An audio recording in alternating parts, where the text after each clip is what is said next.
What's up, guys? Sub-Zero here, back for another VOD review of a player who is just absolutely destroying it on the North American server. This is CantWithout is the NA name, and if this sounds kind of familiar, that's because there's a player named CantWithoutYou.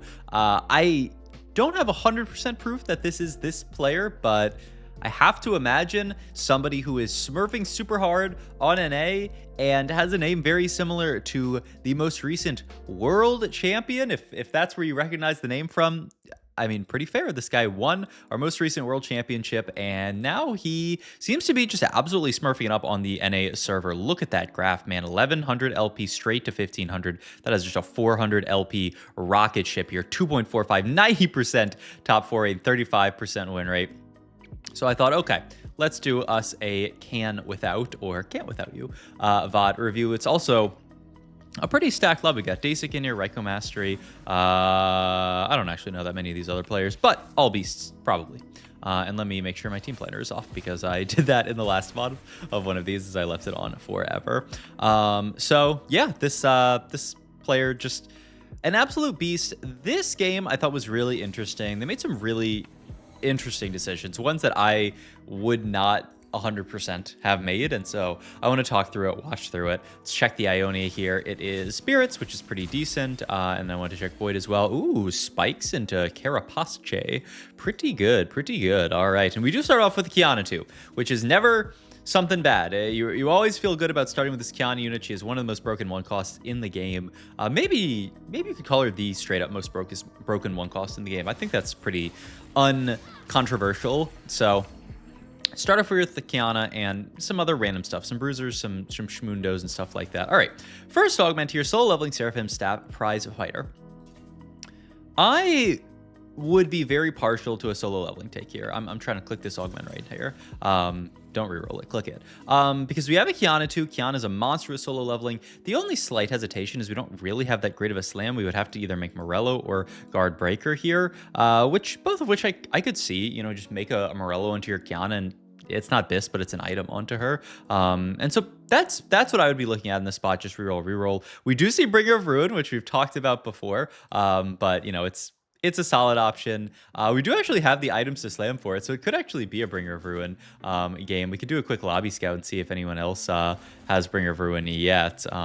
This is going to be so much work, actually. Every time it pops up this, I'm going to have to take this down here. Dude, it's so cool to be able to scout everybody, though. It's kind of lit, honestly. Well, I don't see a Bringer of Ruin yet here, but maybe CantWithoutYou is not that interested in that. But we end up rerolling the solo leveling, which is crazy to me, honestly, because it's such a good option. And we take Spreading Roots. I think part of this is, you know, they did slightly nerf solo leveling this patch, so I think that's a little bit of it. And then also, I think CantWithoutYou is just really excited to take Spreading Roots. I mean, if you are a player who is confident in their skill set and is confident that you can outplay the lobby, this is one of the highest cap augments, I mean, in the game. 2 emblems. Now, the difficulty is that they're random emblems, but we get a pretty interesting set here. We get Bilgewater and Defender here, which, you know, there's not any kind of like inbuilt synergy there. There's no Defender that you play on the Bilgewater board. Obviously, there are good just kind of generic defenders that you can play later into the game. But yeah, we'll kind of see where this goes. Here's the other crazy thing. Sell the Kiana here so that we can just chill on this 3 Bilge board. And we're gonna play Bilge from this perspective that, you know, I think a few patches ago would be quite crazy. Early on in the set, I think a lot of people were thinking of Bilgewater as this win streak trait, as this trait where you must win every fight so that you know, farm up the extra Silver Serpents on takedowns and just get a bunch of Bilge stacks. These days, I think people are realizing that Bilge isn't really that much of a win streak trait anymore. It's really just to get the highest number of Bilge units that you can in, you know, get as quickly as possible to 5 Bilge into 7 Bilge, stack these up, get your cash outs on, you know, your Bilge items and things like that, get really strong and then win from there. But I've seen just a lot of people playing this from a more kind of like lost streak angle, which is it's an interesting kind of reversion of the or inversion of the idea, but it makes sense, right? Ever since they nerfed Bilge so that you only get one Serpent on takedown and that you get more just kind of like base, you get the, you know, this huge 35, 65 number from 5 and 7. It makes a lot of sense to not necessarily prioritize, okay, we have to get, you know, a billion Bilgewater in. We just, you know, play, or we don't have to get a billion takedowns. We just play 5 Bilgewater, 7 Bilgewater and get the Serpents that way. Another really interesting call here. CantWithoutYou opts to take the pan off carousel here with the idea that we do have this glove open, so we can actually just make a Vanquisher emblem, and we're just going to open slam this without Vanquisher on the board at all, which is kind of crazy. Now, this is a kind of econ one. I mean, it's not bad. I mean, every once in a while it'll generate you a little bit of econ, so the sooner that you slam this, the better if you're confident in slamming this. And so yeah, CantWithoutYou says, you know what, Vanquisher, I mean, one, it's just a pretty good emblem. Getting spell crit for free on this is nice. Getting the little bit of gold farm is nice. I can obviously play it on the Bilgewater board the second that I find a GP, which we do find here, which is really, really nice. And, you know, late game, even if I do end up dropping out of the GP, there's stuff like Fiddlesticks that I can play. There's just so many units that you can play that this Vanquisher emblem plays well with. You're actually going to buy the dupe here. It's to be seen whether this is a tempo or a go for 3-star dupe. I think these days people also think of Bilge much more as a tempo option, not a, you know, play for, you know, 3-star Graves, 3-star TF option. But we'll see what we want to go for here. But I wouldn't be surprised if this is just used to make a Nautilus 2, a GP2, something like that. A little sad that we end up losing this fight, so we actually can't make gold here, but all good here. We are going to reroll our shop here. Do have access to the Captain's Brew here, and wow, actually just going to pull the Alawi here in this spot. Just pick up the Alawi so that we have an Alawi to support our front line. And we also, you know, get that kind of like Bilge shop refresh by picking up an Alawi. We get to see an extra shop slot there. But yeah, I mean, the spot, 82 HP, 3 loss streak, some amount of Bilge stacks. I mean, the big upside is that we do have this 5 Bilgewater here. So that's something. It's going to quickly stack the amount of, you know, Bilge Serpents that we get to hopefully cap out with some items. You know, that's how you do win the game with this comp. And yeah, there's the dupe immediately. Just use it onto the Nautilus here. Pick that up here. We have the Defender emblem just sitting on this guy for now. I have to imagine that we are going to move this over to Nautilus, but I mean, I guess for now, it's not the biggest deal, and we don't love burning a remover on it. We'll see. Okay. Big win here. I mean, it's still definitely not bad to win, and this does, you know, give us a lot to work with. Koro Belt Overflow Radiant Relics here. I'm actually not 100% on what I would take here. I feel like we kind of need econ. I just feel a little bit broke in this spot here, but we'll see. I mean, Coronation's never bad. Belt Overflow is kind of mediocre in general, and in this comp, I think that's an easy roll. I think the other ones are roll, so Koro would be your default here. Hold the line. Band of Thieves is the pickup here. Yeah. So we... And check this out, by the way. Check this out. We level to 7 here. So, I mean, it makes a lot of sense.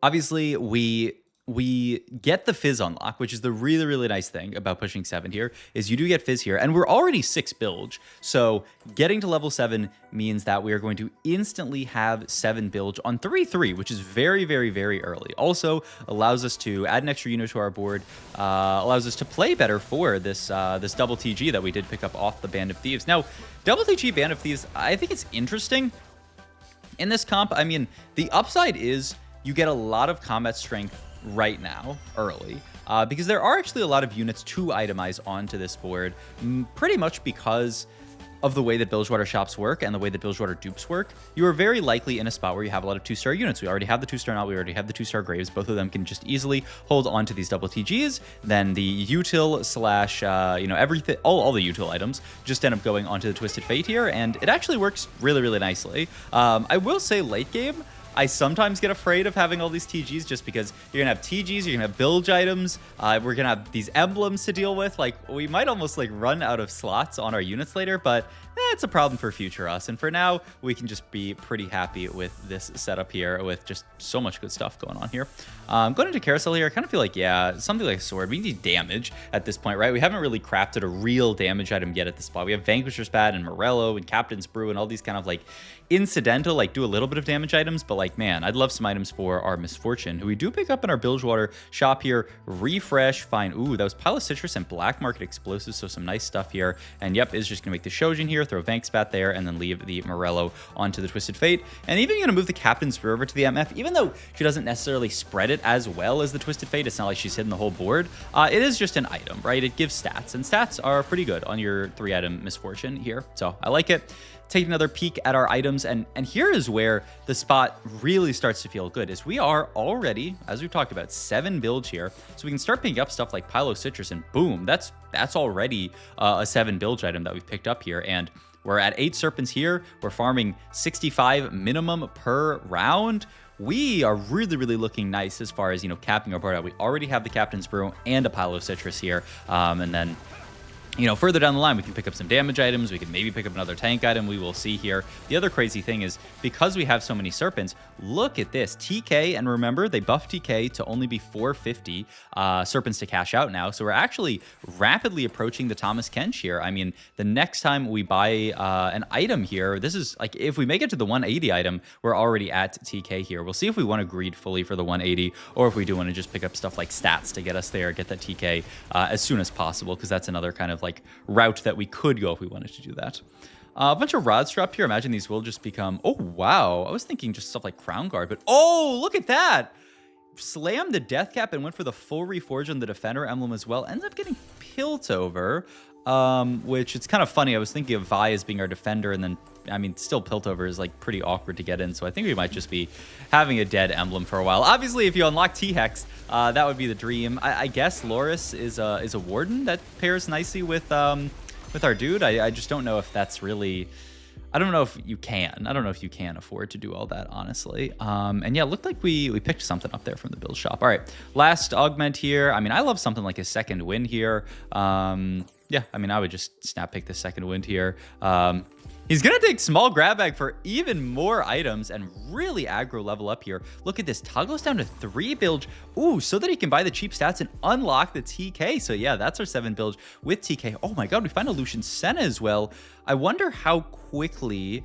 Yeah, because look at this. We're already... just going to play this Lucian Senna here. We're still going to play the 7 bilge onto this board.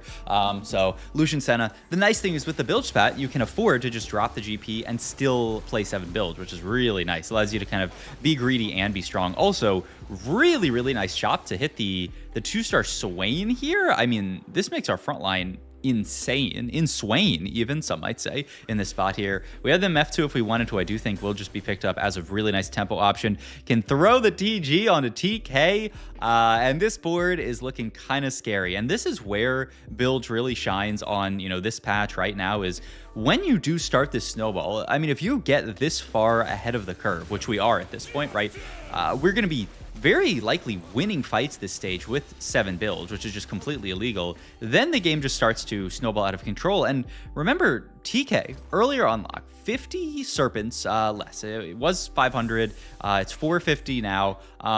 We got this TK so early, we can start feeding him every round. And this, once again, is one of the crazy things about Bilgewater, is that you just have this ability to outscale the lobby. The inevitability that comes with Bilgewater when you're picking up these items, when you're picking up these Serpents, when you're feeding this fish, this Thomas Kench, man, if you continue feeding this guy, he's just going to get bigger and bigger and bigger throughout the course of the game. You're going to get to late game, and your TK is just going to have a ton of stacks stacked up on his Glutton. Right now, he's got 250 HP, but we can start feeding him AP later once we either get to TK2 or once he gets quite tanky. I think a lot of people say, like, okay, you know, you want to feed him HP and turn him into a big bruiser until you get to the point where you're like, okay, he's kind of tanky enough. We have TK2. We're confident that he's going to live for a while. And then at that point, you can start feeding him AP. But for now, I think we're just going to keep feeding this guy HP. Yep, fed him the Alawi there. The idea being, you know, 1 costs are the most efficient to feed to him for, you know, gold per stats wise, if that makes sense. You know, like 1 gold gives you a lot more stats than, well, not than 2 gold, but like, you know, you divide the number of stats by the amount of gold that you're getting, and 1 gold units are the most efficient is the way that it works. Is the way that a lot of things like that work. There was another something like that ended up being like Glemify and stuff like that as well. Just turns out that, you know, a 2-cost unit does not give you as much as like 2 1-cost units in general in life, which makes sense, right? They want to, if you're gonna stack them faster by feeding them 4 and 5 costs, then you're not gonna get as much bang for your buck, because if so, then you would just always feed them the big ones. So makes sense here. We got our util pretty much down, so at this point I'm just thinking we're looking at like Lucian Senna items. Like, is it really Shojin Guinsu? I mean, it's 2 items. I mean, I don't think, yeah, I guess it must be Shojin Guinsu. A little bit depressing to have to make these, but I mean, not bad. And we do level up here, and we do actually level up for the low risk here, like we talked about. I mean, he is a trait. I mean, he's 2 traits on the board. The Warden, I mean, not even bad, honestly, when we're main tanking this Nautilus here. And obviously the Piltover, really nice, getting blast shields onto 9 units is really chunky here. So yeah, we're cruising. We are cruising on a very strong Bilgewater board. Still have a long ways to go to truly cap out. I mean, we're still playing 7 Bilge, which is crazy from a sort of like combat strength perspective. We definitely want to get out of some of this stuff later, and we are just toggling down to 5 Bilge now to try to get the cheapest stats. If you guys, you know, have not caught a Bilgewater before, the idea is that Bilge stats get more expensive as you buy them, but not individual different levels of stats. So like 7 Bilge ones get more expensive when you buy it 7 Bilge, but 5 Bilge don't get more expensive. So the way to do it is toggle down to 5, toggle down to 3, and buy the stats at tiers that you have not bought already. This Shyvana in my head is kind of the signal to start looking at pivoting down out of 7 Bilge. I will say though, we are still getting a big bang for our buck in terms of stats. I want to just check our stats here, and yeah, let me check our 7 Bilge stats here. 15, 18, 18. I mean, pretty good. Not even that crazy, honestly, at this point. I mean, I think it could be better. We got more time to stack up the stats. To be fair, we have all these items as well, which is just crazy. I mean, this is oh my god. That board, I kind of want to go look back at that board. I guess we'll have to look after Carousel here to see what we just lost to, because I know there's some kind of, you know, Ishtal, but I didn't quite see, you know, how capped they had made it at this point. I'm gonna pick up a Spark here just because we do have a little bit of magic damage on everybody, TK and I guess TF, the big ones here. All right, let me see you, you know, do our toggle down here, and then I do want to see what Noom's board ends up looking like. Another Shyvana there, and okay, we are going to start pivoting some stuff out, and yeah, I think this is really going to be okay. I want to check this board out real quick.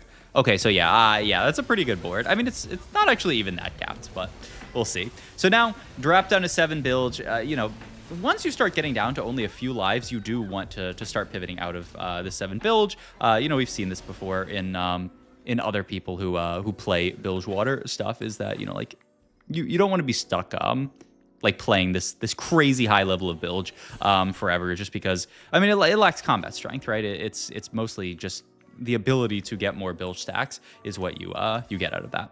But okay, drop down to 5 here, get the Lucian Senna too. I mean, we're getting all these. I mean, the other crazy thing about this board is there's so many good 5 costs that fit on this board. Fiddlesticks, Shyvana, Lucian Senna. Obviously, the one that's built into your board is the Thomas Kench. So like, it's just, there's so much good stuff that you get. And yeah, I mean, the board's actually coming together really nicely here. Like I talked about earlier in the game, you can just drop out of the GP and play the Fiddle for 2 Vanquisher. Works perfectly. Pick up the Monkey 2-star here, who is just going to be a great frontliner onto this board. And I think this might be our final version of the comp. I mean, TF you can theoretically cut because he's not providing any traits, but the problem with truly cutting him is that he is holding on to some really good util items, so we don't have a great place to put them outside of that. TK is going to get now our real tank items. He is going to, yeah, just get this Declaw Evans Shroud here. IE is going to move over to Lucian Senna, and then Gwynsu going to move down to the TF. Beautiful itemization here. We are rotating into the Ishtal player again. We are quite strong now, and this TK has eaten a lot, and he is just going to eat this guy for breakfast and farm us a component here. Nice. I mean, that is what TK does. Also, just nice swapping around all the items there. I mean, it's hard when you get this far into the game to allocate all these items correctly. Make sure your TGs are in the right spot. Make sure the right unit has items. And so good on him to do that. Also, oh my god, 1000 HP Glutton? That is crazy. And then Bill just 28 AD and AP, 24 AS, 18. I mean, the stats that we've stacked, like I said, this is just a scaling comp. This can be a loss streak into win out style line. Now we'll see about the win out because there are some scary boards out here, but I do find that late game TK often does this thing where he just eats an insane tank and keeps him in the mouth for like the entire fight, and that just wins you the fight instantly. You know, if you just eat their main tank and their main tank is not on the board for the majority of the fight, how do they play it? And the answer is they don't. Also, Shiv too with lucky gloves here, he rolled it even an Edge of Night plus a DB here. I mean, this is amazing. Gonna rotate into Dasik, who is the final boss here. Dasik with an interesting kind of like Demacia board, actually, with his Orin, who has farmed 1 trillion items, by the way. Almost 10k HP Orin, the strongest fish of today versus the strongest Orin Forge of yesterday. But I think... yeah, we should... I mean, TK farms these. Now, I don't think Dasik is dead. So we are going to go to one more fight on 6-5, and this is going to be the last fight. We'll see if we can finish capping out, finish winning out against this Dasik guy. Really good pickup of the D-Claw here. Though I don't know where exactly it's going because we're kind of inundated on tank items. We do it a Fiddle too, and once again, man...